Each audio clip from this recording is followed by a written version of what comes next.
What do you include in a job description? See, a lot of people get this wrong. All they put are the duties and responsibilities. They put like the title of the role and what the role is going to be doing, right? And even when they do that, they get that wrong because they write everything so confusing. They write it in so much language that it's really hard to even simplify like what is the task and day-to-day look like.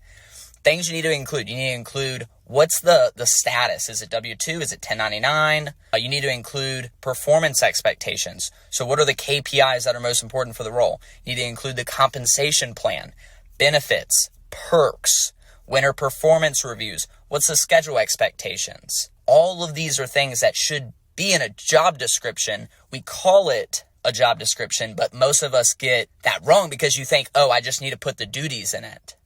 Who do they report to, right? What's their growth track? So what are a few different ways to move up in the company, right? Are there any stipulations upon being hired? All of these things should be labeled in your job description.